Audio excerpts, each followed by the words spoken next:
Okay, folks, looks like it's 7:30. If we could all rise and pledge to the flag. I pledge allegiance to the flag of the United States of America and to the republic for which it stands, one nation, under God, indivisible, with liberty and justice for all. Good evening, everyone.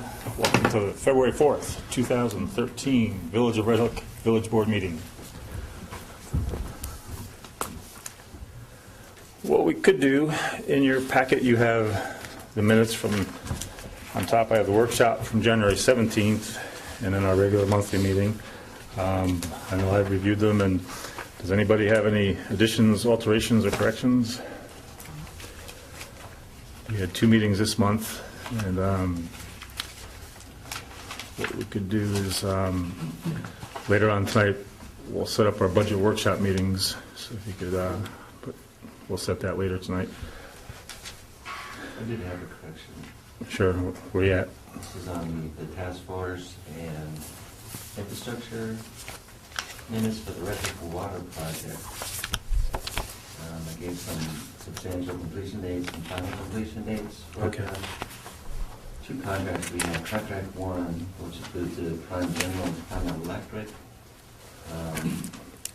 Could you just give us a page there, Brent? Yeah, page 6. Okay. And so the substantial completion time was established 160 days when the contract started, I believe. For contract 1, it's 120 days for a milestone, 250 days for substantial completion, 300 days for the final completion. And that's the well field upgrade portion of it. Contract 2, which includes the installation of the meters from National Metering, 160 days, substantial completion, 220 days for final completion. Just so I know where you're referencing, so page 6, paragraph 2A, Yep. where it says substantial completion, 160 days, you want to correct that to 120? That's what you're saying? Yes. And then, That's 120 for the electrical, the Prime Electrical and Prime General, which primarily the well field improvement. so you want to insert Prime Electrical R2? Is what you're saying? Yeah, so this, the 160 and the 220 is it for the meters. Okay. And then you, I guess, insert 120, 250, 300 for contract 1, which would be the general and the Prime General and Prime Electric for the well field improvement.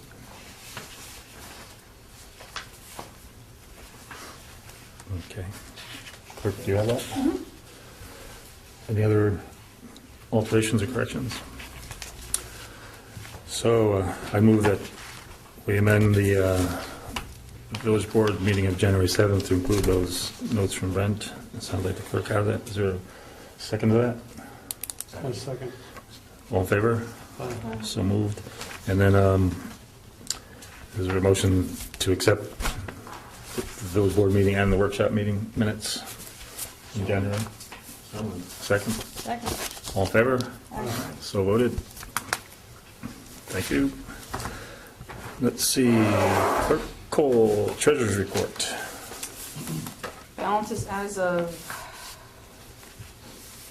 sorry, that's a typo, should be February 4th.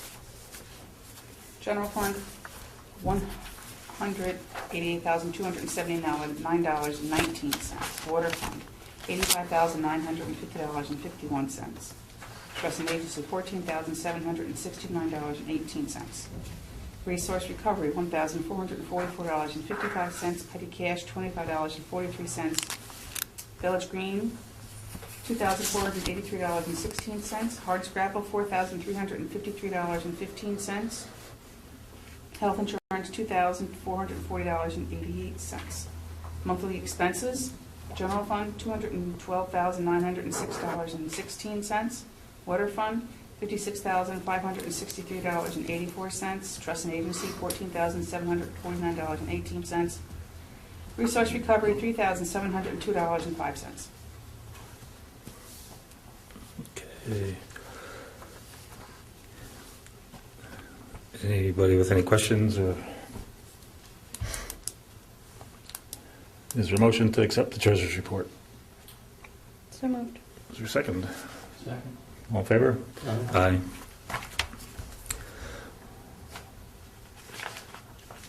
Let's see, looks like we would then move to police report. Seeing nobody here from that department, we have their printout for the month of January 2013. The top sheet shows us 125 incidents in total.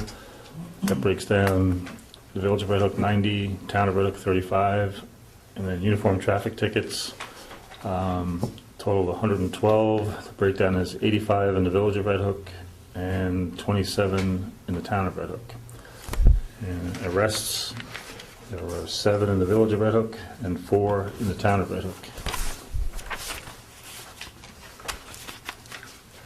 What I did get from the police department the data we talked about at the last meeting, I believe it was, or one of our workshops that we can use for the budget process in particular, where we got 2 years worth of UTT, the traffic tickets, and the 2 years worth of the arrests. And I have graphed it, and it's interesting to look at. I could show you at the budget workshop. It helps us look at staffing and different items there. Within the police department, I have a commendation here, but it is one of our longtime part-time officers, Ryan Chase, is resigning to take further his career in the, he works in corporate security. That's been his full-time job, and with us he was part-time. He's moving to a company that's going to base him in the state of Florida. They've given him transport and relocation money, so it's a good deal for his career. He will come back for, I think, a personal send-off, but he's already on assignment, training and so forth with a new job. But we put together a proclamation honoring him, and what we do is, I think, when he comes back, we'll give him the friendly send-off, but essentially it documents that he is resigning, which is a formal thing they do when they turn in their badge, their weapons and so forth, so that's all done. And we said Officer Chase has dutifully served with distinction the Village of Red Hook, having been appointed to the department in January 21, 2010. Now therefore, I, Edward Blundell, Mayor, on behalf of the Mayor, Village Trustees, and our residents, wish Officer Ryan Chase and his family good health and happiness, and do hereby honor and commend Officer Chase for his service to the Village of Red Hook. And I signed it today. And we'll give that to him. And each of us know him. And on a larger picture, it does seem like when you have a village with it's primarily staffed with part-times, they make their living with usually something else, and this is a part-time piece of their occupation. And so we'll have, Patrick's already looking at the resumes and things to replace him. But again, it's these people are not salaried unless they're working, punched in on the clock. So he did good work for us, and he'll be missed, but we'll give him a personal send-off when we see him. Thank you. Let's see, looks like Mr. Steve, yes. On the police report on page 4, they have down special detail, and they have on 1.2, 1.5, 128 Village and Town of Red Hook. It's listed under the Village. Let's see, let me find where are there, Steve. Page 4, I see. Special detail. It's right okay. up towards the top. Yep. Okay. They list Village and Town of Red Hook. Yeah. Any idea what that is? I could check with the sergeant. I know they do have that. There's 2 grants they get, Buckle Up New York, where they do seatbelt enforcement, and then they also do DWI enforcement. Yeah, The dates there, 125. 122, 125, and 28. Because they got Red Hook Central School District on the 1st, or the 3rd, the 9th, and the 24th. Yeah. We do know they cover and protect basketball games and certain things, dances and things at the school on a special request. And then, yeah, they're not specific there. I can find out and get you that Okay. for the workshop or for the next meeting. Okay, thank you. Let's see, Steve, since you were already speaking, looks like you're next anyway, with the water. Okay.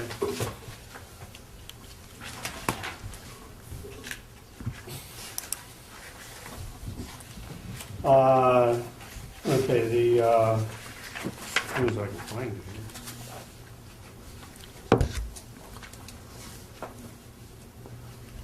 here. Yep. The water report for January 2013, 2 bacteria samples were taken and sent to the lab. Water was turned off at 35 Church Street for their request. Tap was completed on Maysland Road for a new home, and the average daily usage for the month was 238,774. And excuse me, and then they go back 241,000 back in last year.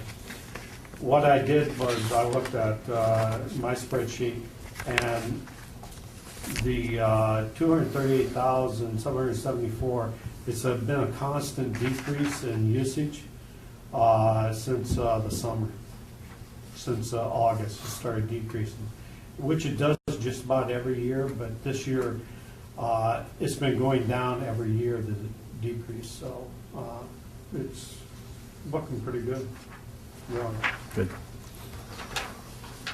Okay, Smith Laboratories, this will go all on the web, I'm sure. Yes. Okay. It's the test report for determination of asbestos structures, 10 greater than 10 UN in drinking water. It was performed by certification methods. Concentration was less than 0.16, so it was in good standing. That was performed on December 27th and has all the affidavits with it and the chain of handling. We also have an annual drinking water quality report by the village. This will be posted on the web, on the our site, and with all, it will have all the details with it. And when's that supposed to be out there? Actually, it's edited and proofed today, and it's going to go up on the web. Cindy, you ready to put that out tomorrow on the, onto the website? Try. Okay. But it's been reviewed by our engineer, and they're in the audience if anybody has a question on that. It's and then just one thing, Steve, on that asbestos test that you mentioned for the from Smith Laboratory. Yeah. When you look at the report page, just to be clear, what it is, as you go across those columns, it's actually asbestos types, none detected. What you're looking at was the analytical sensitivity, Right. 0.16. Right. So what they're saying is they're not finding in the sample, none is detected. So I just want to be clear on that, not the Okay. 0.16. Correct. Yeah, and then on that other report that Steve just read, that's our annual report. What's interesting is we have different requisites. Some are 3-year reports, some are 9-year reports, but this annual one shows, if you look at our website now, the 2010 and 11, I think, are on that.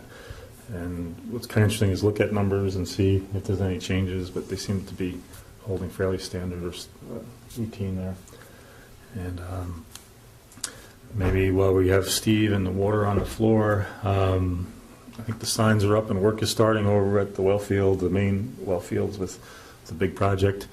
Our engineers out in the audience too, like I said before, and they monitor the project. And what I did on this side of the board, we have some invoices and vouchers for moving some of the project money to from our approval level. Our engineers have reviewed it and approved it. And if the board has any questions, that's why the engineer's here. What this means is he reviews the documents, reports to us, we review, and then it goes to the USDA, who comes in Wednesday, is their schedule, and then it goes to payment to EFC, which is our short-term funding mechanism, and it batches there until the project's done, then final approvals occur, and it goes off to USDA to put the final package together. So, but they've ordered equipment and paid some money it'll move down. I think Brent and I saw them earlier today, but if we get the rest of the trustees to sign it. The reason we're doing it tonight, to be sure it gets done tonight, is the USDA rep is in Wednesday, and we're trying to move the money through to the contractors as timely as we can. So when you guys sign it, we can move it down toward Jay. And, if anybody, like I said, Robert from CT Mail is out here, if anybody has a question on that. Let's see. So later on in the regular business, we're going to talk more about water and the tapping fee. So we'll hold that for that part. Looks like Mr. Trustee Trapp, you're up next. And I know I'll announce that one of our planning secretaries was out sick today, and the report didn't come off the computer for a lot of Jay's reporting, but he has other things on his mind there, right, Jay? Well, yeah, Lara's daughter was injured, so Lara was doing the home time thing, so Yeah. didn't get the monthly report from the building department for the fees and the activities. But as I always do, I like to make sure that everybody remembers that I'm sure somebody is going to ask you to buy some Girl Scout cookies. Sometimes it won't be me, but somebody will be doing that. So, and even if you don't want to eat them yourself, buy 3 or 4 boxes and put them in the Hugs from Home back here, because I'm sure there are people who would be more than happy to have a nice fresh box of Dozy Doughs or something like that. But then cupcakes were very nice too. That's all thing. Ed and I have been working with Sam, just to kind of give you an idea, and we're trying to make the response time from the building department. We're working on the response to be a little more prompt in terms of closure on COs and inspections and complaints, and we're actually speaking with Sam to be vigilant when he's out riding around, so that he's able to identify things and bring them. Because I know we get notifications from the citizens. We have a complaint form that you can fill out if you see something that you feel is a zoning infraction, that you can certainly fill it out, bring it in, and Sam will check it out. We've been working on that, and it's starting to turn around a little bit. We're making headway with some backlogs of items. And last week, Ed and I attended the Red Hook Fire Department officer installation. Correct. Is that what it would be? And we saw a lot of the local guys out here, and it's pretty amazing how many calls some of those guys go on. When they were giving out the citations for the number of calls, they go, and so-and-so, 103, and we're going, wow, that's a lot of calls. Somebody else, 210, you go, wow, that's a lot. And somebody was like 300 and something calls, and we saw this very young, tall man there that I think you know who he is. And, yeah. And he quite impressive as well. Yeah, Sydney's son was there. And, we work very closely with the fire department. We have financial connections, we have community connections, and it was a very nice Hillside Manor, I think it was over in Kingston. It was a very nice thing, and Ed was kind enough to drive. I had 18 different things going on that day, and had to bolt out of there before my prime rib came out. But be that as it may. This is sort of tied, these two items are kind of tied together. At our workshop, we appointed people for the Zoning Revisions Committee. And I've had some conversations in terms of moving forward. I haven't actually scheduled our first meeting, but I have my agenda set on that, so that it's going to be kind of like when the first day of class, you think you're going home without homework. No, you get homework the first night. So we're gonna try and move on this thing. We've given ourselves about a year. I'd like to be pretty aggressive with this and see what we can get done here in a short span of time. And what I've been, the couple of people that I've talked with subsequently so far is I'm trying to ask to do a sort of a dashboard survey as you ride around the village. Just take note of things that you believe need to be changed or need to be addressed, or like, say, for instance, one thing that came up recently is the sign code that we have addresses neon and incandescent lights, but it doesn't address LED lights. So we need to update for technology the code to address things that are coming forward. So this code needs to be done every couple of 2 or 3 years. You need to take a spin through it and make sure that you've got everything. So I've been doing my dashboard survey as well, looking around to see. And when you start taking a hard look, there are a lot of things that probably need to be touched on. I mean, the obvious things as well as the things that are not so obvious in terms of districts and how you actually divide things up. But be that as it may, I don't have my report to tell you the funds that came into the building department this past month. So I think that'll do it for me at this point, Jay. Thank you. Thank you, Jay. Let's see, as our routine, we normally put Jen on the spot next instead of Deputy Mayor Kowalczyk. So would you like to speak about your realm of expertise there? Sure. Past events in January, we had the electronic waste recycling. It actually went really, really well. I think we filled the dumpster, like 30 cubic yards of electronic waste. Special shout out to Bard College for providing student volunteers for lugging ginormous ancient televisions to the dumpster. One of the things that I love about this town and this village is that you never know what's going to happen. And in January, I was driving home from work, and this ginormous sculpture was being wheeled down 199. It's the art sculpture Man, which was moved from Barrytown to Taste Buds. It took 20 people, I think about an hour, to move it 2 miles. It's a 12-foot high driftwood sculpture, and it's sitting in front of Taste Buds right now. It's just super cool to just be driving along, and there's this thing, and people with capes, and I don't know, it was just fun. I got a kick out of it. I don't know.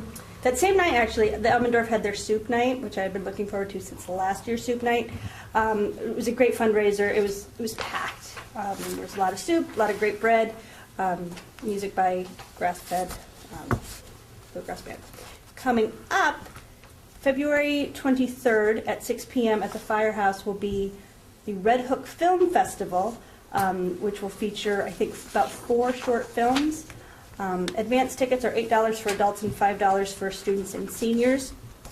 You can get tickets at the Red Hook Can Gallery, the Red Hook Chamber of Commerce, and Taste Buds. And save the date. We have decided Hardscrabble Day will be Saturday, September 21st.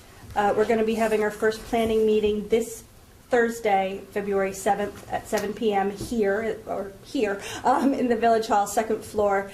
This isn't just for village people. I don't want to do a YMCA. It's for anybody who's interested in helping out. I mean, we have people from the village on the board, on the committee. We have people from the town. So it's really just anybody who's interested in helping out, not just with Hardscrabble, but with any other events that we do throughout the year, like Winterfest, possible movies, possible summer concerts. So brainstorming session this Thursday. Okay, moving on. The world of garbage. Month of January, we sold $3,785 in garbage tags. We did 12.53 tons of garbage, 7.04 tons of single-stream recycling, and paid out $1,212.28. And all those numbers were a little higher than previous months, so woohoo. The library, she just gave me the figures for the past year. So the circulation for the Red Hook Library increased by 18% in the past year, the largest increase in the Mid-Hudson Library System. They circulated more than 75,000 items in 2012, including books, ebooks, audiobooks, music, CDs, DVDs, and other materials. Last year in 2012, they hosted 676 programs, which were attended by 9,217 people.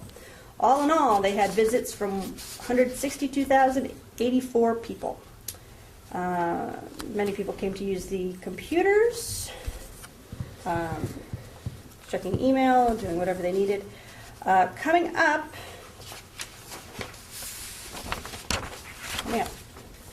is the Red Hook Literary Festival, which I believe this is the second year they did it last year. It will be April 12th through 14th. Friday night there will be a gallery opening. Saturday, I believe, is selected shorts, reading with David Strathairn and Giancarlo Esposito. And then Sunday will be a full day of workshops, panels, activities at the Public Library, the Village Hall, and the Red Hook Can Gallery. So that will be in April, so look for more information about that. Little events for the library. They're going to have a wildlife show with Bill Robinson Friday, February 15th at the Firehouse at 6:30. Their annual fundraiser with Soñando. I know I'm not pronouncing that correctly. That's April 27th. I've never been, but I know that a lot of people look forward to that every year. Maybe this year I'll actually go. And then April 28th, the Egbert Benson Historical Society and the Public Library will host the Red Hook Public Library 8 Sides to a Story, which will be 3 p.m. Sunday, April 28th at the Elmendorf. And after the presentation, there will be a tour of the library. And that's all I have. So April looks like it's going to be a busy month for library stuff.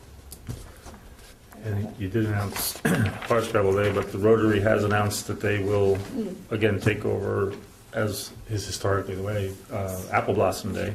And they picked Saturday, it's always the Saturday before Mother's Day, which I think is May 11th this year. So we'll be gearing up for that part. And we're in talks, too, with the Red Hook Summer Farmers Market, trying to see what options we have there, and looking at maybe moving them to the front of our parking lot or another location, but that's still in the works. And right now, we have a little time on that. Thank you, Jen. I just got that last item you announced, 8 Sides to a Story. I guess it references the octagonal library building. Yeah. And then on the garbage front, Jen and I did meet, about a week ago, and we're brainstorming our garbage operation. Again, just trying to see what options should we consider, maybe more pickups. Instead of going the negative side, do we do more service? And we'll be moving into budget sessions. We'll look at some options there, dollar-wise, and different things. We did, I forget if last month we had the county's solid waste management plan. It's about a 60-page document. I forget if it came up at the meeting or at the workshop, to be honest with you. But the county does seem to think, like most, that a pay-as-you-throw system is the most effective for increasing recycling and so forth. So we're looking at, we had a meeting with some people the other day about composting and different items that might throw something into the mix. And it might be something we work, how the county is promoting shared services, consolidated approaches, and we're thinking about the town and Tivoli and the village of Red Hook. Just consider some options, maybe writing a grant request and seeing if there's something where composting or different projects might work, but it's still being worked on right now. Let's see. So Jen went. I guess, Steve, before we go to Brent, you also have the heading there for facilities. Anything brewing on facilities? I think you mentioned with regard to the water, various pump houses and things. You're working on that with the locking system and so forth. It was brought in.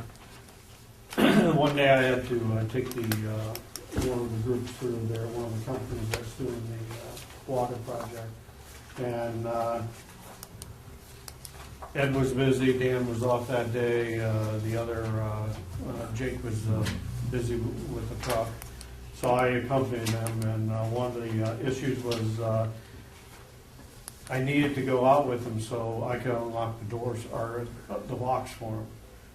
Everything's a keyed system. So what we've done is we've taken those locks off and replaced them with combo locks, combination locks. That can be their new lock that they have a key to them that we can go in and actually change the combination lock at will. So right now they're all combination locks. We can give that code to the companies that need them. They can go in and do their work without a village employee having to be there and unlock everything for them. And then as they finish, we can change the combos. So we're at no risk there. Good. All right. Looks like we'll refer now to Deputy Mayor Brent. Here you go. Yep. I'll start with the Village Green Committee. Current balances of the Village Green Committee's related budget accounts are as follows. Community beautification, with a balance of $2,273.38. Shade Tree contractual, we have a balance of minus $6,035.78 for awaiting a $10,000 governor item grant reimbursement, hopefully before the end of the year, but the governor has put a hold on reimbursing that grant. The Village Green Committee checking account is $2,483.16. There were no Village Green committees held during the month of January. However, Brenda Cagle and myself met with Kevin Mowry of Hudson Valley Mobile Graphics to look at samples and mock-ups of donor acknowledgement plaques for the new benches.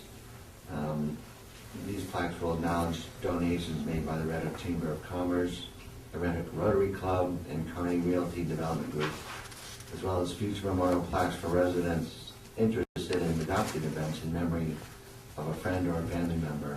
And this will be installed on the back rail of the benches. Actually, tomorrow night we'll be making that final decision and ordering these going forward. This all comes from part of our grant. The Tree City USA 2012 application for certification was signed and sent out on January 14th, and we submitted this to the National Arbor Day Foundation. The 4 required standards, including having a tree board or department, a community tree ordinance, a community forestry program, and an Arbor Day observance and proclamation, have been met and submitted for review and approval. This will be the 11th year that the Village of Red Hook has applied for and received the Tree City USA designation. And on a sad note, one of our Village Green Committee members, Sally Dwyer McNulty, has submitted her resignation.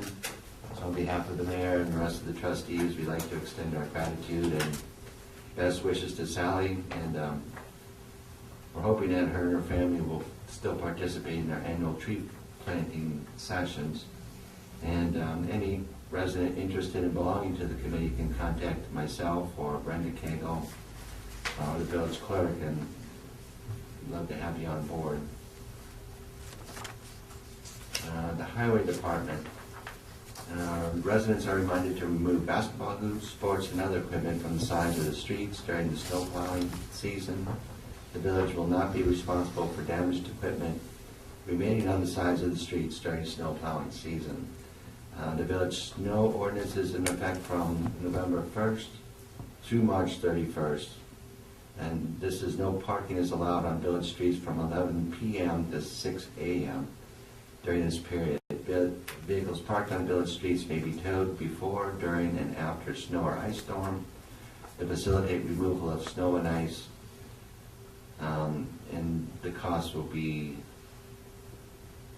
the responsibility of the vehicle owners. And Westside Auto, for those who do get their cars towed, they'll be the ones towing, and they were awarded the contract to do so, and their charges are for towing is $75 per day, storage is $25 per day, and pickup of the vehicle at Westside Auto, which is on St. John Street, is from 7 a.m. to 9 p.m. 7 days a week. I think we had a number of them towed today, actually, or last night. Property owners and their occupants are required to remove snow and ice from adjoining sidewalks within 24 hours after a snow or ice storm, and this is in accordance with our local law, number 165-1. The Village Highway Department will remove snow at a cost of $2 per linear foot if the residents fail to do their own removal. And the cost will be assessed and collected with the next tax levy, and this is also based on our local law. A new metal catch basin cover plate was installed on the corner of Park Avenue and Old Post Road. Some of the neighbors there were concerned about the depression, and the cutout in the sidewalk where the catch basin is about 14 inches below the surface of the sidewalk. So our highway department made a cover for that, so still enables the water and snow to go into the catch basins, but protects the pedestrians from falling in. But that was nice and added. An alternative site for the village brush pile is currently being investigated. The existing brush pile, which is currently available to village residents with permits, is to be decommissioned to provide space and adhere to regulatory requirements for the reactivation of village wells on the site. And funding for this well redevelopment project, this is out on east of the village on 199, and this was part of a grant, community development block grant that Jay helped write, and actually did write, to bring up 2 of the inactive wells there and put a package treatment plant on site. No scrap metal was sold during the month of January. The total revenue generated to date for this fiscal year is $1,246.34. Since inception of the scrap metal recycling program in September of 2007, $13,105.73 has been generated. And proceeds from this program go toward purchasing tools and equipment for the Red Hook Village Highway Department. Residents and businesses interested in donating scrap metal can contact Dan at the Highway Garage at 758-8600 or the Village Building Village Clerk at 758-1081. And the Highway Department will assist property owners by picking up scrap metal upon request. Intermunicipal Task Force and Red Hook Infrastructure. The Red Hook Sewer Project. The meeting was held on January 9th at the Red Hook Village Building to discuss and review a presentation by Siemens Industry Incorporated. The Village of Red Hook Energy and Infrastructure Upgrade Program presentation, including an energy conservation efficiency study, implementation overview, and private corporation public entity partnership to provide operational cost savings and financing alternatives for the proposed Red Hook sewer system and project. And review and guidance is being requested from the village attorney, village engineer, and various state and federal funding agencies. Steve and I participated on that meeting.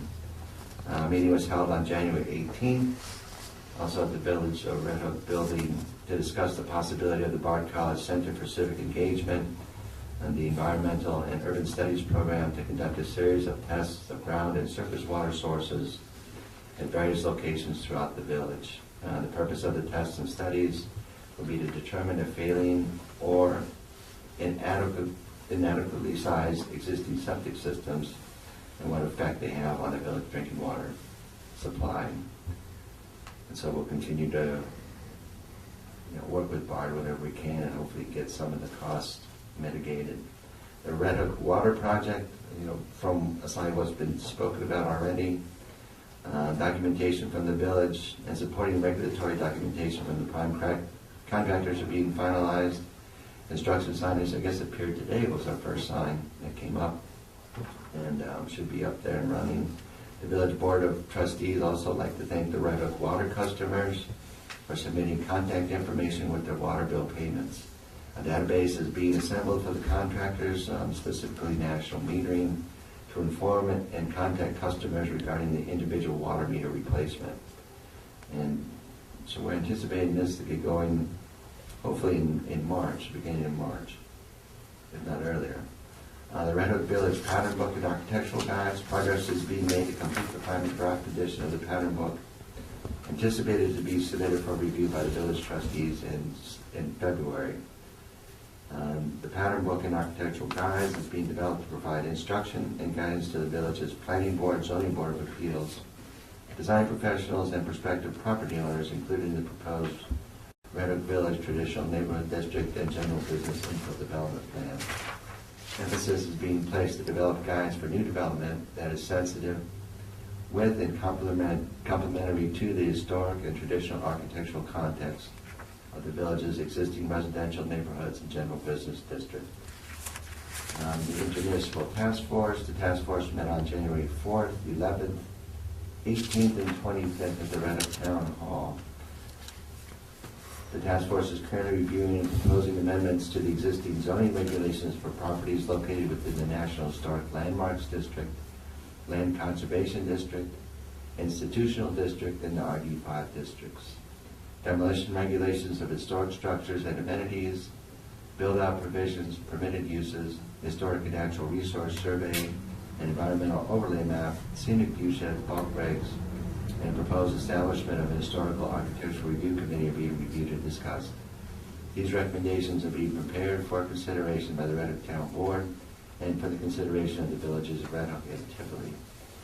The task force is currently preparing grant applications to assist in financing legal and planning review for these proposed zoning amendments. At the January 18th meeting, the new owner of the chocolate factory presented future improvement possibilities to both the existing facility and the surrounding property. The village's light industry business districts, bulk regs, parking regs, and uses were all discussed. And Red Hook Town Economic Development Committee. Both Ed and I are representatives for the village. We're not actually members, but they've been doing a lot of work here in the village and asked us to participate. EDC meetings were held on January 10th and 24th here at the village building. We discussed the business survey, and the survey is currently online and available on the Red Hook Town, Red Hook Village, and Red Hook Area Chamber of Commerce websites. Members of the EDC are also distributing hard copies of the surveys to businesses located in the town, both villages, and the reason for the survey is to see what we can do to help existing businesses thrive in the villages and the town, and to encourage a better environment for new businesses to come in and locate. The survey results will be used to gather contact and other information to assist the EDC in both doing that. So we're also trying to build a database for all the businesses where we can contact them. A presentation was given by Rita Gentili of Red Hook Community Arts Network, outlining a proposed multi-site outdoor sculpture exhibit and events by local and regional artists within the village of Red Hook. And hoping to kick this off in the summer. Should be quite nice if they get it going. The Community Preservation Fund and Farmland Protection Advisory Board, which I'm a member of, there were no meetings held during the month of January for that committee. Another committee is sit on the Red Hook Town Zoning Review Committee, also no meetings held during the month of January. The Red Hook Town Village and Village Shared Services Committee, both Ed and I sit on that. There were no official meetings of that. However, a shared services study was presented by Gerald Benjamin and Joshua Simons of the Center for Research, Regional Education and Outreach at the Village Building on January 17th. The study focused on the potential for sharing services. It included transportation, highway, assessment and assessors, and health insurance. And it's all based on the data collected from 14 local governments in the Northern Dutchess area. The funding for this study was provided from a Hudson River Valley Greenway grant awarded to the Northern Dutchess Alliance. A formal presentation will be given on February 7th, and Brian Beck and both Ed and I will be going to that one. Red Hook Together, there was a meeting held last Thursday on the 31st. Jen touched on the activities of the Red Hook Community Arts Network. One of the events, there's an opening, a new show from February 1st through March 3rd called Faces and Figures, which is a juried mixed media show of portraiture and figurative artwork, with the opening reception on February 16th from 5 to 7 at the Red Hook Can Gallery. And of course, the film festival, Winter Shorts. This is being sponsored by Robert George Design Group in association with the Red Hook Community Arts Network. And Jen went through where you can get the discounted tickets, and that should be pretty good. They're actually trying to get Bard College and the Red Hook High School involved with some of their filming. The Red Hook Area Chamber of Commerce on April 3rd, the Red Hook Summer Camp Fair at the Mill Road K-2 Elementary School will be held, and we had a nice discussion with Peggy D'Onofrio, who's the transition specialist at the Red Hook High School. All the high school students and parents, she's doing the college and career outreach program to offer assistance to students with college applications, selections, and financial aid applications. Some of the programs she's working on. Panda, there's a call out right now, and they're searching for local musicians or musical groups to provide background music that will be aired along with their community calendar. I guess you would call a contact Panda and submit your tapes, and we'll be happy to play them. And the Bard Center for Civic Engagement on February 19th, Sandy Lewis will present a program on agriculture at Bard College. And that's all I have. Thank you. On the Panda part, I don't know if you skipped over it, but they're also promoting that they now have a YouTube channel. And so for the younger folks out there watching us, you can see us on YouTube now. And then They did mention they're looking at some outside-the-box fundraising. Right now, Panda's essentially funded by the 5 municipalities, Town and Village of Red Hook, Town and Village of Rhinebeck, and Village of Tivoli. They're looking to do what you call it, a fundraiser themselves with live music and telethon type concept. So if anybody wants to reach out, same thing, you can reach them online at pandatv23.org.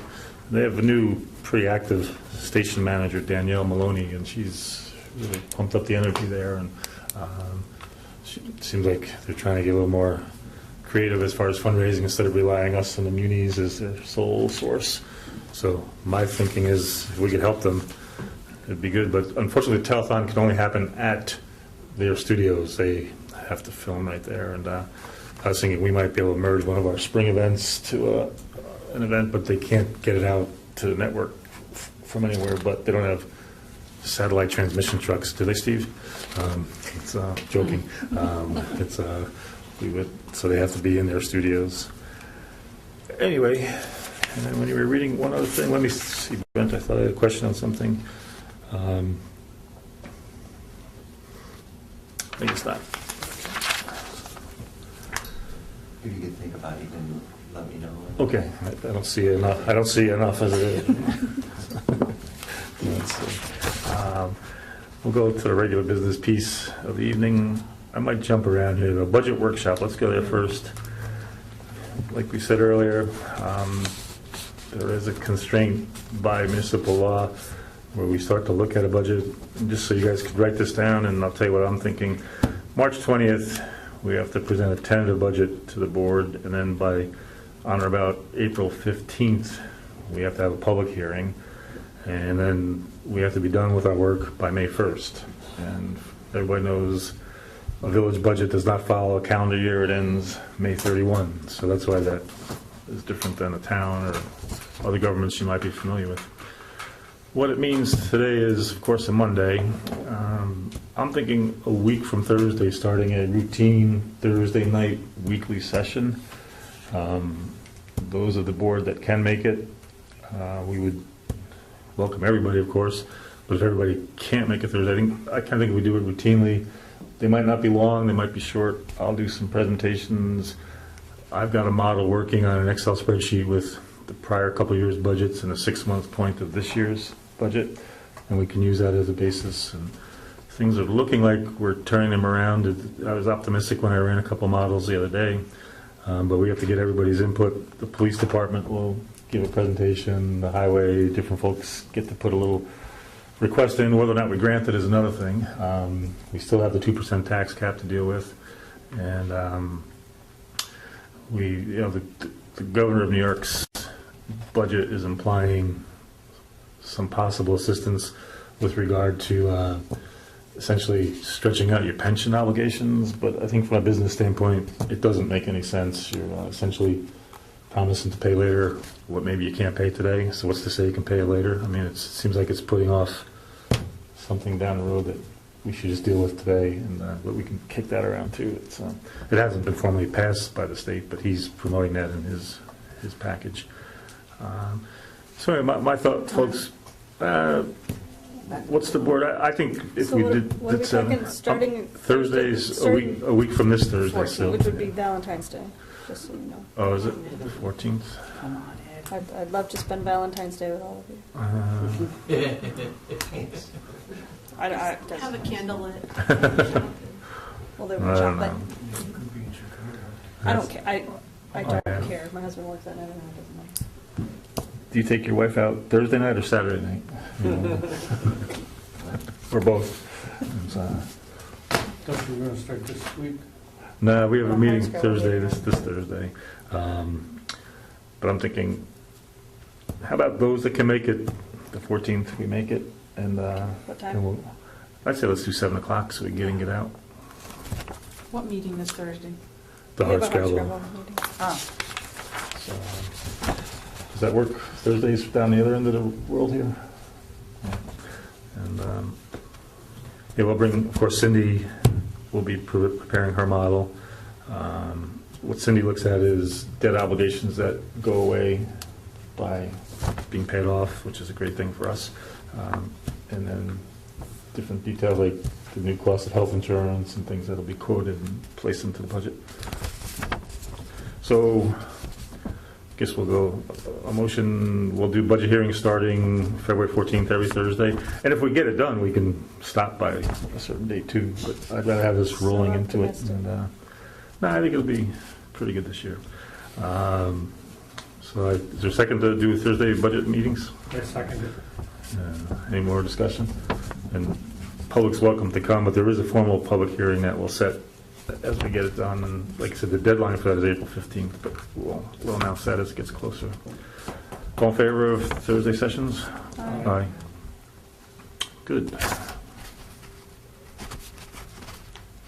And let's see, Cindy had a mundane, last meeting we passed some resolutions certifying the village election, which will be March 19th. And then what we also have to do is we do get to use the old-fashioned lever machines, which is great. It doesn't cost us a lot of money to do that because it doesn't need any programming. You can do it with the help of the school. The school actually lends us, they're also exempt from using the high-tech ballot reading machines. So, but we do still need election inspectors, and we have a cast that we use pretty much routinely. Our former employee, Mary Kelly, and Arlene Harkins. So, and then we'll hold the election here in Village Hall. Is that correct? That's what we said in our prior motions. So the resolution is, whereas the Village of Red Hook appoints Mary Kelly and Arlene Harkins as election inspectors as per election law 15-1161 for the village election date of March 19th, 2013. And you only need 2, so that's it, just 2 inspectors. I would make that motion. Is there a second? Second. Any discussion? All in favor? Aye. So it's all ayes. When are petitions due for 13. February 13th? And you need 50? Yes, minimum. Minimum 50.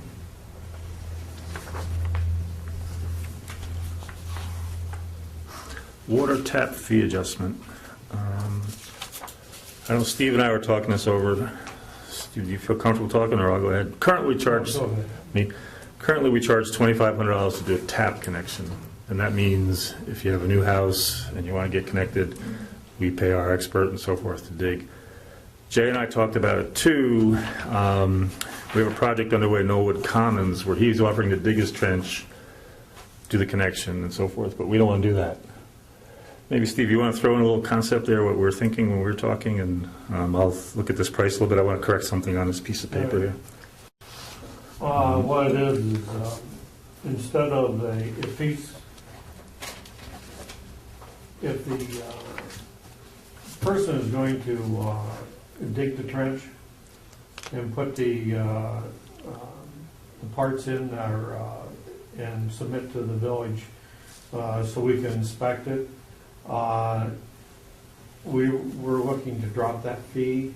Instead of $2,500, we would drop it down to $500 per tap. They would run their piping all the way to the village, but Just to stop you a minute, I think you just misspoke. We'll consider a drop to a certain number, and we'll discuss the number that we reduce it to. Okay. But the actual tap itself will be performed by the village water entity. Yeah. Now, I'll just remember what reason I had Steve go. I wanted to make sure I had the updated version here. We also consulted with our water operator, and a few of us spoke individually about this. Steve heads one of his areas of responsibility is the water operation. But just to repeat, what we do is we don't allow anybody to touch our water mains for legal and sanitary reasons. We don't want people tapping. Even if a project owner thinks they have the capabilities, we still insist that our operator be the person that touches our water main, because we want to know, A, it's done right, B, it's done in a sanitary hygiene way, and then when it's concluded and buried, we want to be comfortable that it's done for posterity. And but the 25, what we're talking about in particular is the Knollwood Commons condo project has come back to life. It's been refinanced, and they put in a request to do 4 taps. So at our current rate, that's $10,000, and he's offering to do the digging and so forth. What we're looking for is a methodology to get the hole dug, the trench dug, the proper base courses laid, the proper copper piping and curb stops and everything installed at the project owner / customer's expense. But then we still want our operator to go to the site and certify that the hole is the right depth, the right fills installed, the right pipe. So it's not free to us, we're still going to send somebody out. And in this case, in the Knollwood Commons case, there's no roads to cut through or under because there's no road built at this point within that circle. The understanding is there is a main there, but we, as a village, we can't gift any private property owner with any change in our fees. What we're looking to do is make an across-the-board change saying we'll have the $2,500 tap fee, and when we are burrowing or cutting a road, we add another $500 to that for $3,000. So that would apply if our operator's doing it and we're cutting roads. There's those two prices there. We're actually doing one that Steve mentioned over at Mazeland now, where we're doing the actual excavation and crossing the road by burrowing. But in this case, like I said, we can't make a specific exception for one owner, and oddly, it probably doesn't come up too often because existing houses, they would probably tap and have to cut a road, and most private homeowners don't have the ability to hire their own excavation company and buy their own materials cheaper than our guy could do it. But in this case, this project does have all that equipment and access to the equipment. So what we're looking at is, I spoke with A.W. Kuhn & Sons quite a bit. We would want them, like we said, to inspect the trench, inspect the fill, inspect the backfill process, so he has time there. And we would want them to, meaning them being the project owner, to buy, they have to buy, our code book specifically states what the lateral is built with. But we would want our operator to purchase and install what they call the saddle and the corporation stop. It's where you actually make the tap to our main, and he would go in the hole and make the tap. So we're trying to find a rate that the village doesn't lose any money, but also in cases where there are major projects where it's something where if the owner does the construction, we can have this other option. So I put together a resolution, and then we can discuss it. It's in situations where there's no need to excavate into a paved roadway, the water tapping fee of $2,500/$3,000 is amended to include a subcategory at a lower rate of $500 per tap plus actual costs of the corporation stop and the saddle.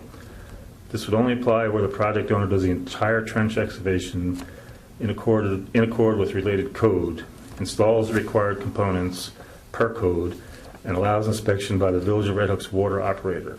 It also requires that only the licensed water operator install the corporation stop and saddle to make the tap to the village main.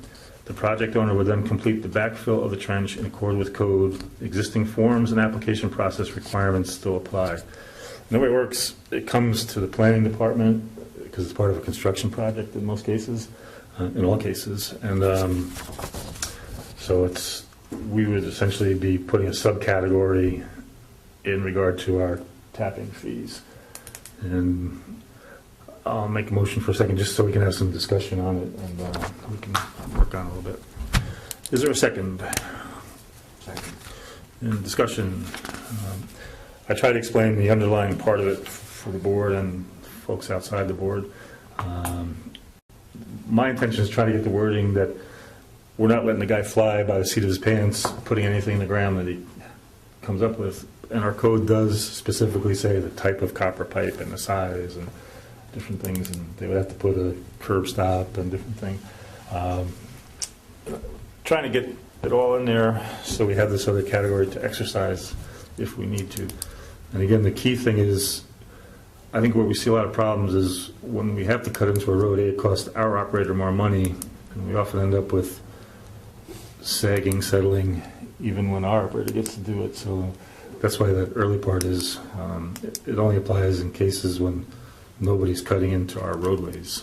And like I said before, that probably limits it quite a bit to more truly new construction.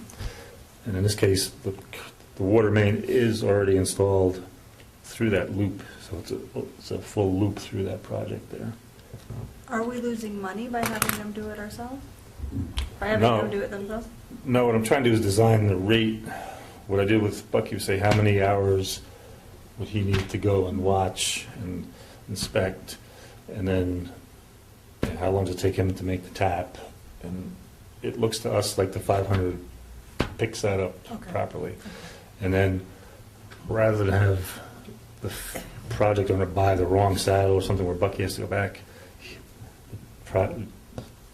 we would get the right saddle and right thing. And that's about $200. And Bucky thought $200 to $250 to buy the materials.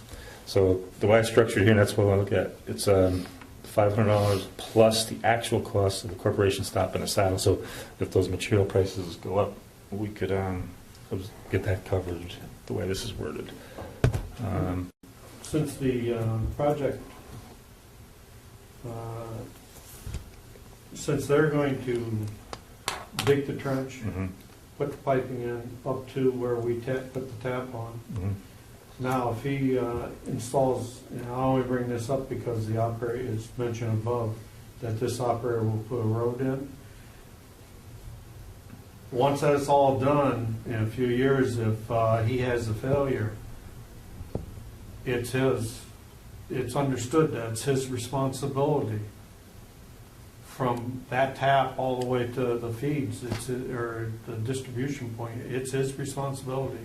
If he has to rip the road up, to rip it up. If the village doesn't, But the main will be actually in the right of way, it's not underneath the road, but, Well, in this case, I get. but if he installs a road over, Mhm. if he digs the trench and installs a road over that trench, it's understood that the village is not going to incur any cost. So what's the implication if the road in the future is then turned over to the village and the village takes possession and responsibility of the road? I think that's what Steve's asking. And in this case, what we've been showing is that the main is on the outside of the loop, so to speak, meaning they won't build a road over the main in this scenario. But our code does also say that it is the property owner's responsibility for the lateral from the house to the main. That's where current code's written. And when it breaks, we would say, hey, the break by our code. But unfortunately, I think historically we've not always been operating with this motif, and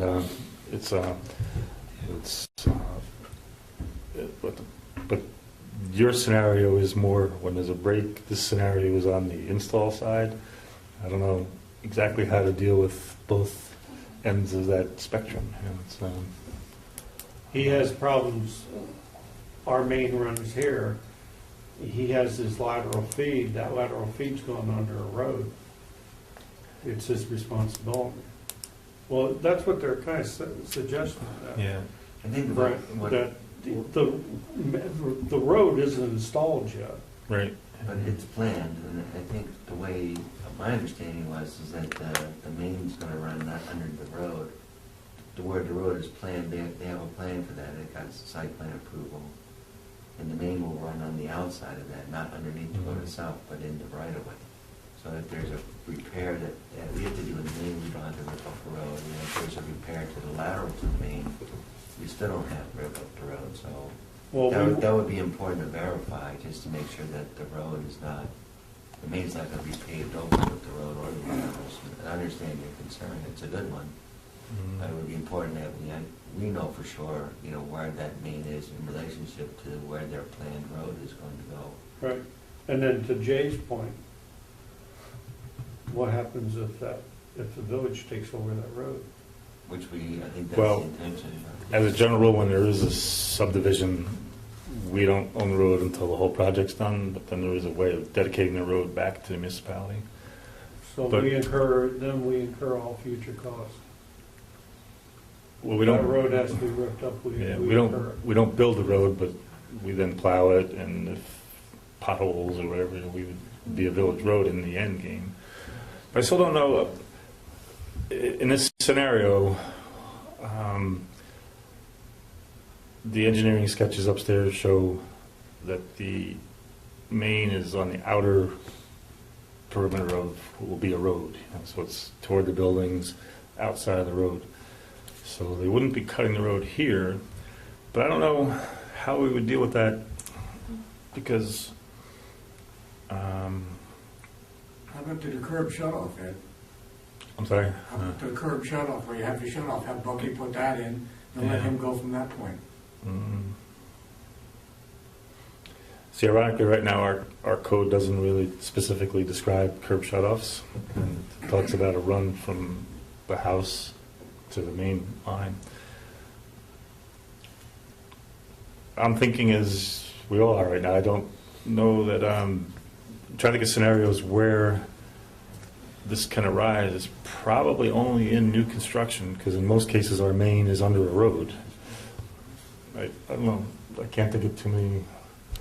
I guess the one Maze Land was on the inside of the curve on one Or side. you may have to cross if it's, I understand what you're saying. I mean, I also have a similar concern in that I believe that most of the sewage disposal is in the center of the loop. So, say for right now, the two buildings that are there probably have their sewer laterals going out there, and there's a long time for settling and compaction, and that's fine.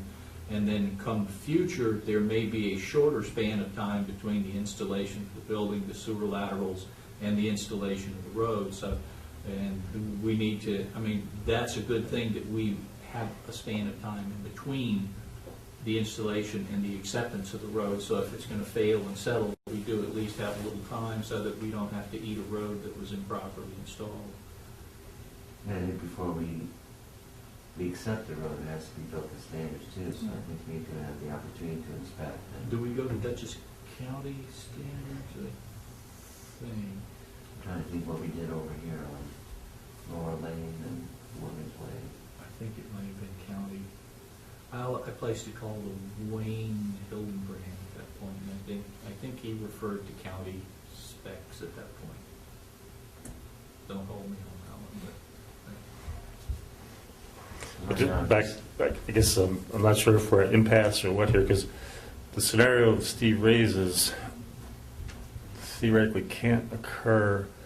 It seems like the newer the road, the less likely that scenario. I think the old mains are under old roads, so just the nature of the beast. But the newer roads, people have the foresight probably to put the main not under the road. So, but then depending on how you're crossing, but this is a build level issue, not a repair level issue. In my mind, I don't think they're on the same wavelength. I think it's two different issues. we just need to make sure that the scenario is such that we're not installing under a road that's then going to be installed and Yeah. have things happen. That's something the planning board can be vigilant about. Absolutely. What was that, Brent? I didn't hear you It's say. something that the planning board could be vigilant about as far as their site plan approval, because they wouldn't see the road, they could ask that question as far as, you know, where the mains and that kind of thing is, so kind of mitigate or avoid that problem in the future for repairs. But I think this one in particular, the Knollwood one, for using as the kind of the prototype. Because the first sentence So it's on is, the outside of the road. Yeah. I doesn't think fall it's on the underneath. outside of the loop. yeah. In the first sentence, or the first clause here is, in situations where there was no need to excavate into a paved roadway, the word tapping fee is amended. So I think we're trying to get at that scenario, but like I said, I still see it as a chronology thing. We're building it, and this guy will not have to repair because he's not going to put a road over it. We could put, and there will be no road constructed over the tap line. That might do it. Have we considered how close that the third-party excavator will actually get to a main when he's excavating? I'm I don't thinking know, yeah, I know, damage, yeah, I know what you're know? thinking, yeah, it's, we probably have to put something in there that he's got insurance Would that be Yeah. A.W. Kuhn's eyes out there As at you- that point? as he approaches, Within know, 5 just or working- 10 feet of the Mm. suspected area? Or And before digging, when you have to call near dig safely or whatever. You're required. yeah. That would be, if we have a main, I would think that would be one of those requirements. They do that have to- excavation. What, 24, 48 hours or They something? probably have water electrical there as well, right? Yes. So that would be, I would think it was Well, it's definitely a requirement. limiting help. Yeah, I mean, you know, we've got, I guess what I'm doing is, you know, I think of the, you know, plan for the worst, hope for the best. You know, there have been situations where we have not necessarily known exactly where, you know, the water lines that it's here, but then it's, you know, a few feet over. So in the midst of it, you know, it'd be nice to have a pair of experienced eyes paying attention to, so that somebody doesn't grab a 2-inch line with a bucket, pull it up out of the ground and that sort of thing. What I added, in situations where there's no need to excavate into a paved roadway and no paving goes over or lateral, up in the first part of it, then on the end, here's the owner must call the dig number and have our operator on site at a 5-foot point. I don't know, we could pick a point, you know, it's 5, 10 feet out. It's that, you know, Kuhn could, On the spot. Well, you know, practically speaking, you cannot dig from all in one day, you know, within a few hours. So, you know, your inspector should be there when that digging is happening. Probably the way it should be written, once you leave the right of way or enter the right of way, you know, you should be there. So instead of a 5-foot point, as the right of way is cut, our operator has to be Right, there. and I think that's probably sage advice there. Is there a main in there now? Yeah, Does it loop around? yeah, it's a full loop, yeah. Oh, same as a normal street, except it's on the side rather than on where the roadway is going to be. Correct, yeah. It's, So these, how many more houses were going up?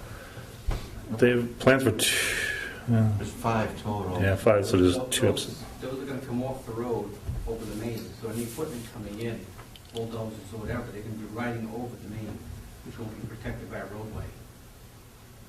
But it'll be buried, you know, 4 feet, 5 feet below grade, so. Well, it's kind of a swampy area somewhat, and the center part, I guess, is their runoff of the drainage system in the center. I mean, you're going to be running some heavy equipment. Well, that's already the case. I think it's, I think the key thing is they have to be built to our code. Our guy has to have eyeballs on, and again, I don't know how often it's going to arise. But, if somebody's restoring an old house and they want to put a new main, a new lateral rather, this would not apply because they got to cut the road in most cases to get to our main on an existing older village street. So this is only designed for these newer construction scenarios and no road. So anyway, the thought is, in situations where there's no need to excavate into a paved roadway and no pavement goes over the lateral, I put the word the lateral. And then owner must call the requisite dig numbers and have our water operator on site at the point where he touches the right of way. And what do you think, guys and ladies? What we're trying to do is, I guess, ironically, it's good to get that project live and any other projects.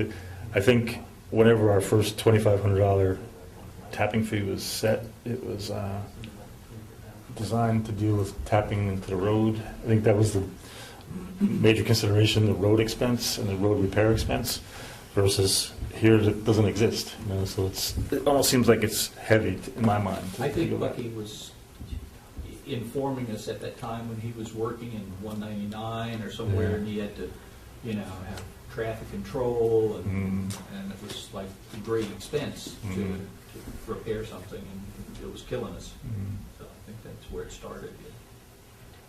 What do you think, guys? Yeah, no. Well, to Don's point, where would the shut-off, our shut-off valve be located at on these taps? Be within the line of the lateral, so once it, so on this particular project, the main is running on the outside of the road, and then the lateral will go from the main to the building. Right. The shut-off will be somewhere within the line of the lateral off our main, so it'd still be on the outside of the road. So it'll be out of the right of way or within our out? I mean, really, the shut-off is property owner. It should be in the right of way for all intents and purposes. like we're saying, it has to comply with code and Right. with that regard, so whatever code is, it is. Well, usually our right of way is about 10 feet from the edge of the road. Just as a side, note to this, is that something that we want to go back and look at? Is where, do we want to start specifying, like you were saying, nothing's in the code about that shut-off valve? Is that something we want to go back and start looking at? I think it's going to become an issue, and Because, you know, you have that one water project here in town, you have these out here that you're looking at, or, you know, that could be coming down in the future, that, you know, And it's different, when you have sidewalks in front of every house, you can put the, shut off in the sidewalk, and it's fixed, and it's, yeah. it doesn't, the ground around it doesn't settle, and it doesn't rise, and all this sort of thing. Sounds like So- that's a task for Jay and the ZRC, the zoning review committee. Put it on their list of things. You get there, But anyway, I'd like to move it toward a vote if we had enough discussion. So the base text sits there, but with those two inserts I talked about. as amended by your last reading. Okay. We get a final version of that. Yeah, I was gonna say, Before you you send put- it How will I do that? Me. That's what I thought. Well, make your revisions and send it to me, and I'll email it to everybody else. I'd like to vote on it tonight. Oh, well, just add the amendments. Let's see, I don't follow you. I can't retype it tonight. We have, in situations where there's no need to excavate into a paved roadway and no pavement is to be installed over the lateral, the water tapping fee of, and that text would stay the same. Then on the end, after the word apply, owner must still call the requisite dig number and have our water operator on site at the point where he touches village right of way. And that would be, I can modify it that way and give you a copy, but with that, those insertions I'd like to vote on tonight. And, we do have a timeline here on this one. Is there a vote? I'd like to call to a vote. All in favor?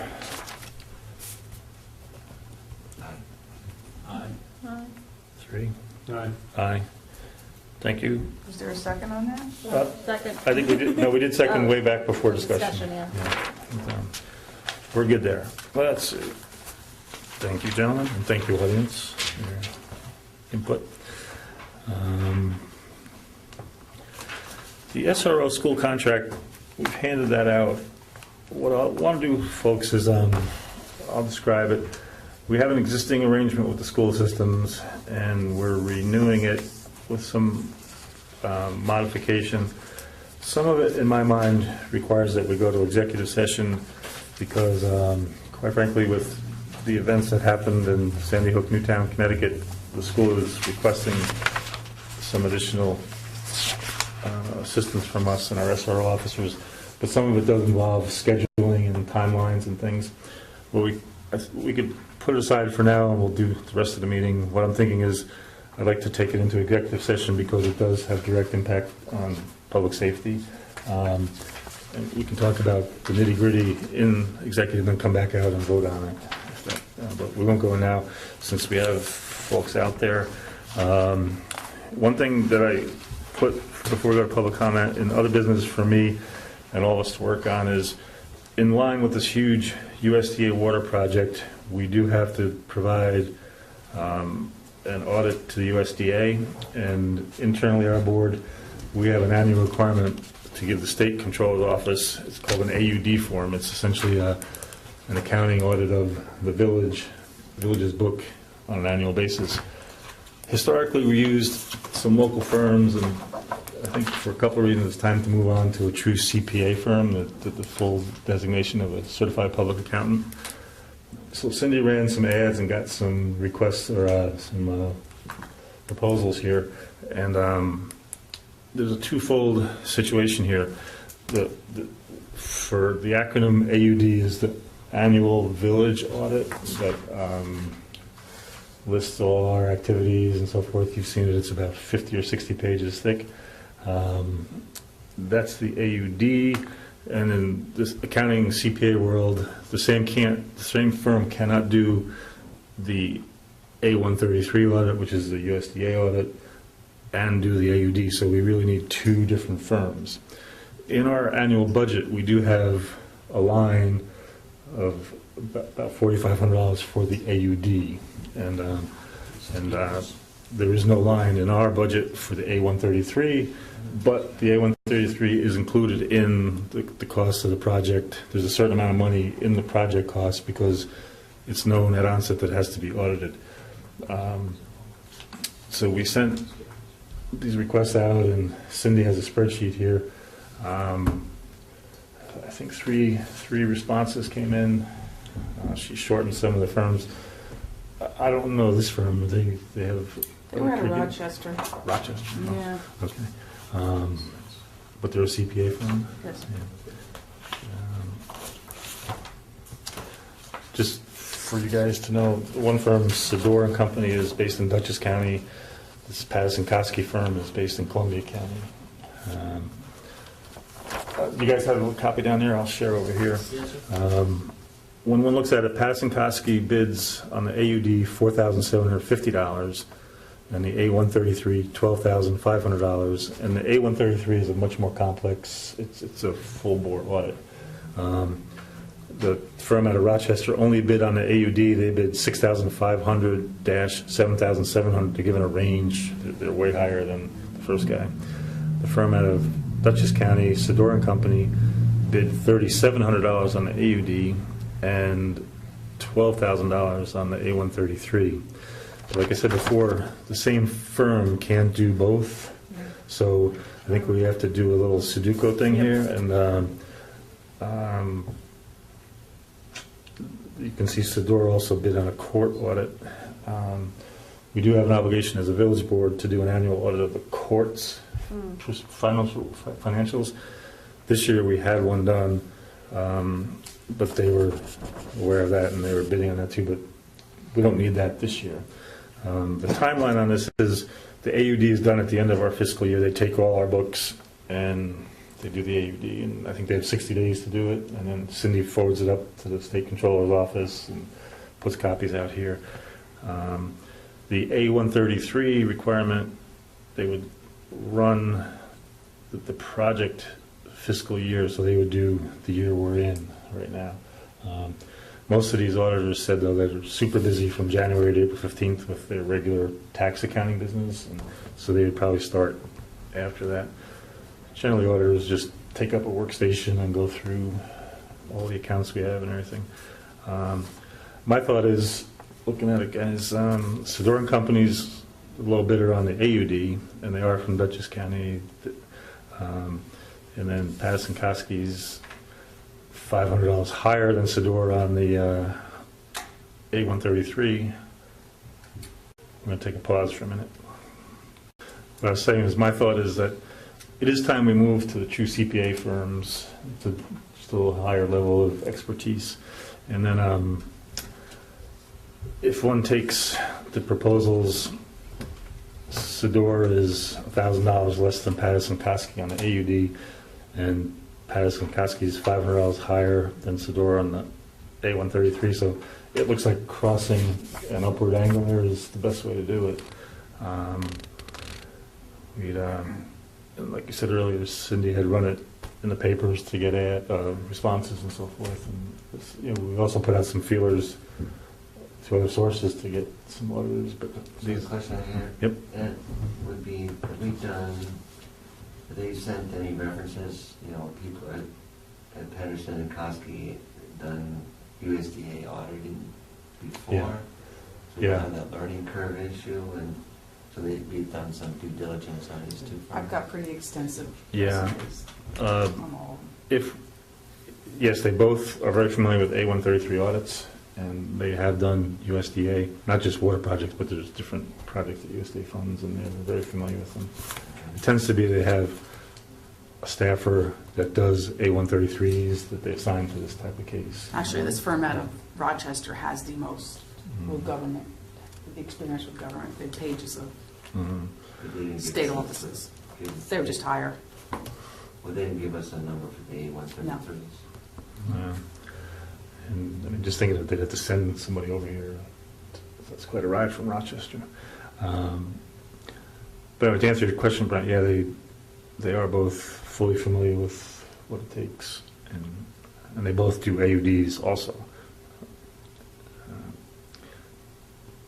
There's a lot of acronyms there, but anyway, my thinking is I'll put a motion on the floor that of the CPA firms, the 3 that submitted proposals, we accept the AUD as priced at $3,700 from Sidor and Company from Poughkeepsie, and accept the A133 proposal at $12,500 from Patterson Koski out of Hudson, New York.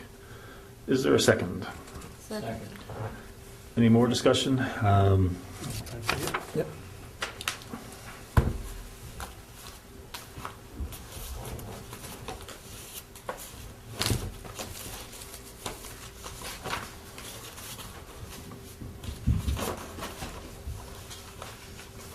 So you went through their, Yeah, I've actually met somebody from Patterson Koski and interviewed the partner at that firm. And then I haven't met anybody from Sidor and Company, but they are, like we said, they do these things routinely, and it is a requirement. Like we said earlier, the bigger number, the 12,005, I think we have 10,000 in the base budget for the outside auditor for the water project, and then we do have within that some contingency lines where we can work that to get it right. I see lights flashing there, and they are. I mean, Cindy has some CVs here and so forth. How much do we have in the budget for 10,000? No. No, this is the water budget. Yeah, Oh. Yeah.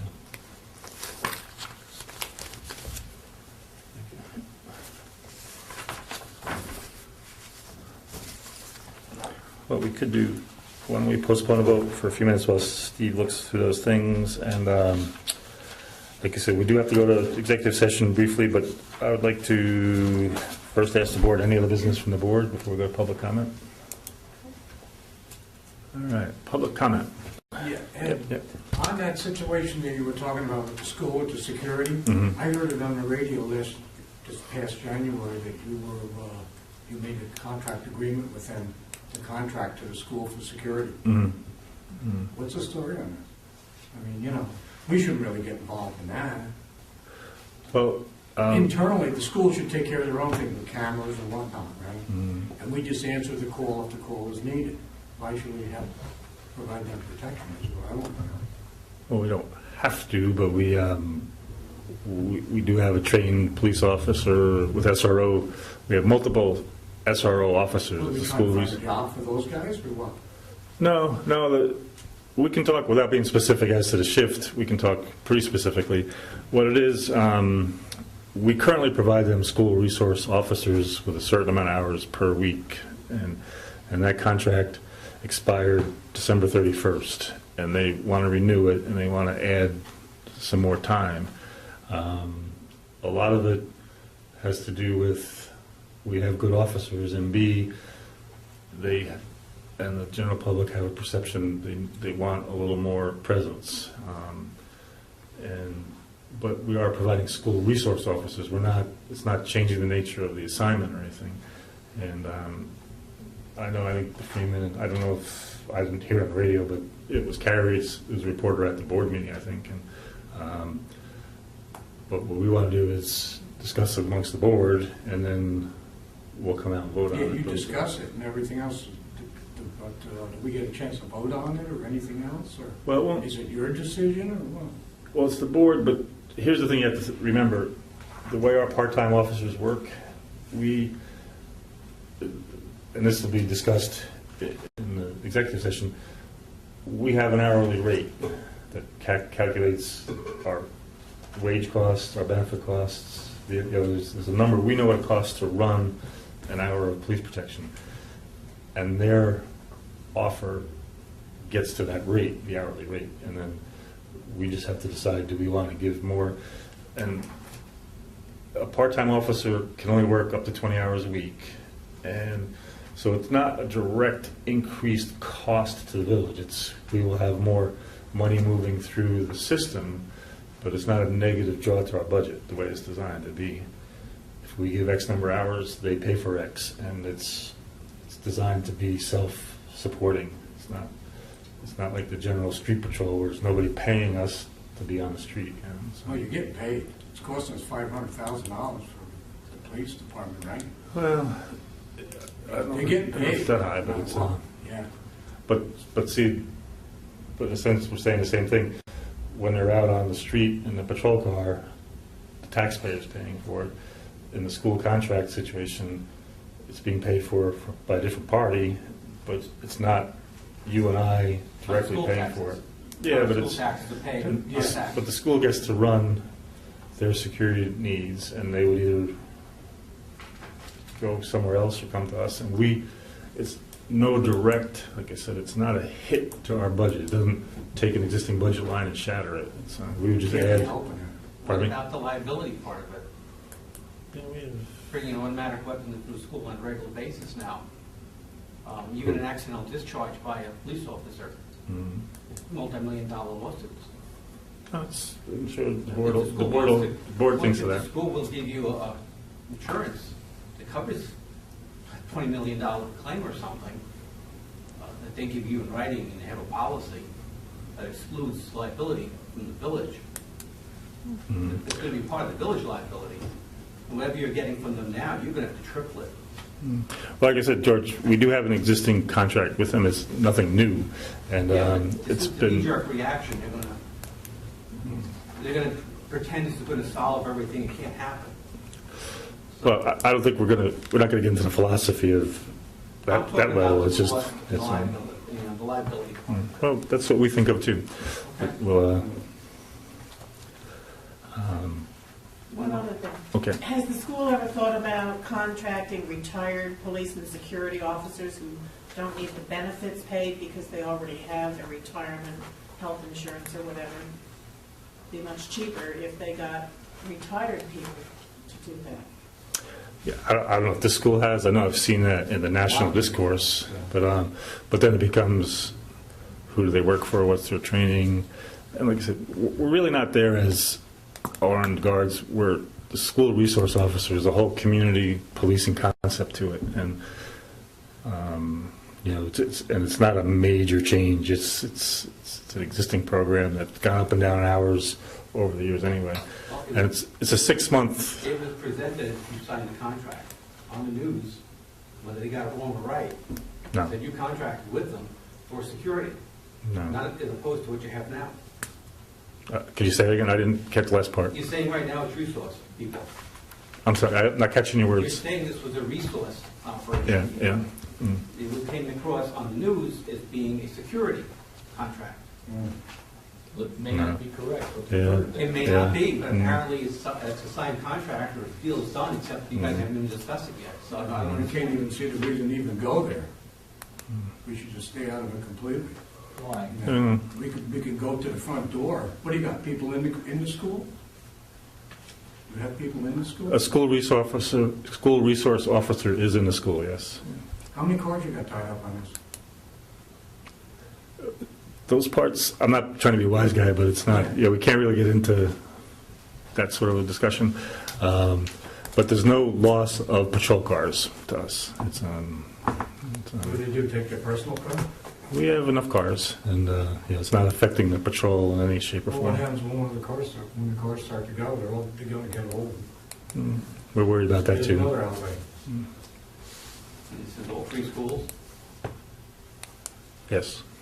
so 3 cars, 3 schools. No, it's not. No, it's not. I think you're thinking worst case scenario. It's not 3 I cars. have to, because apparently the board's not thinking of it. Well, We can't afford what we got now, and I can only see this doubling.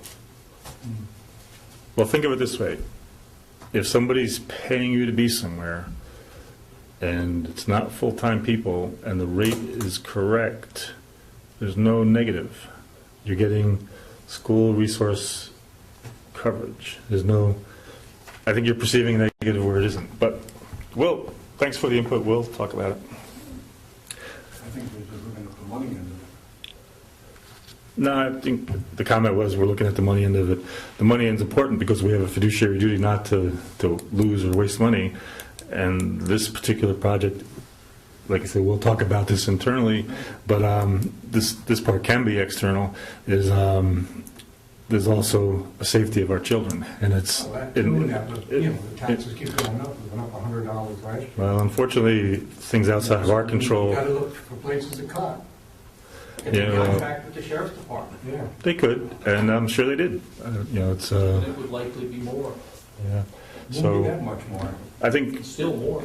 you know, from where I sit, we've got one of the best school systems in the state with some of the best leaders, and Look at the advantage you got with the sheriff's department.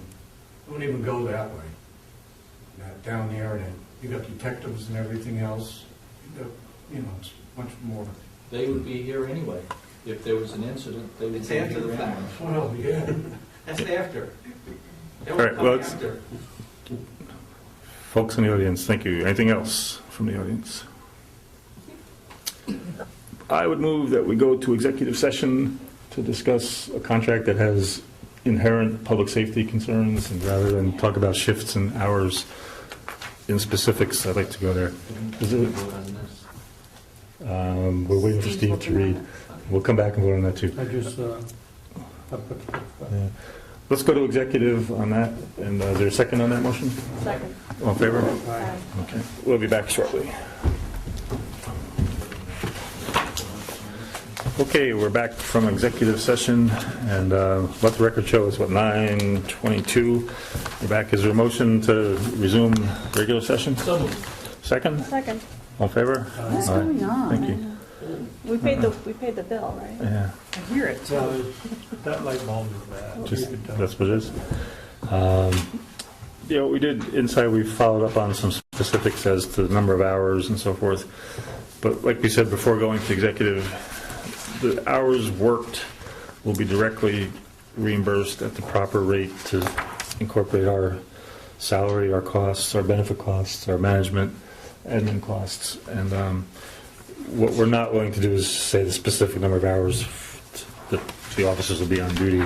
But these are school resource officers, and the board went through the questions raised by the members of the audience. And I would like to call it to a vote to take the current SRO agreement that existed up until December 31, 2013, and amend it with the contract that we have in front of us.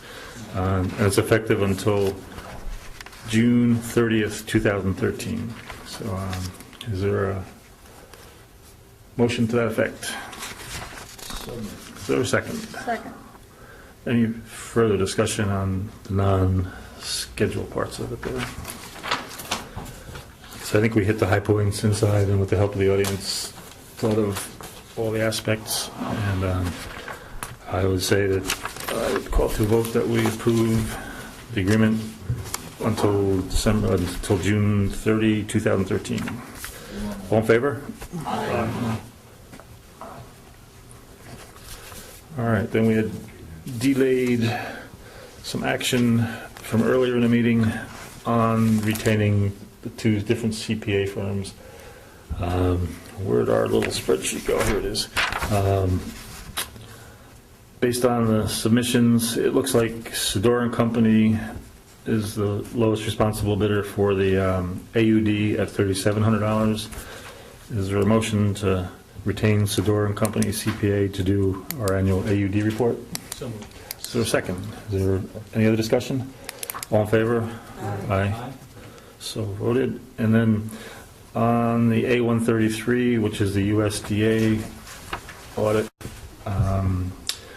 the low bid as adjusted is Patterson Koski out of Hudson, New York at $12,500. Is there a motion to accept that firm as the A133 auditor? So moved. Is there a second? Second. Any other discussion? All in favor? Aye. Okay. Oh. So voted. I think we've hit all the items on the agenda. We just, on your calendars, put a Thursday workshop starting a week from Thursday. Audience is welcome to come to them too. I think we've hit, anything else from anybody since we are ready to wrap up? I think Brent has something. We just got to move to pay the bills first before we let Brent do his thing. Maybe Jay, what I'll do is, this one packet is something tonight, it's a voucher for that USDA, the initial payment. Everybody else sign it from this end, so if you could look that over before you go home. And then, is there a motion to pay the regular bills after audit? Is there a second? Second. All in favor? Aye. And then Mr. Brent. I can make a motion that we adjourn this evening's meeting. Is there a second? Second. All in favor? Aye. Good night, everybody.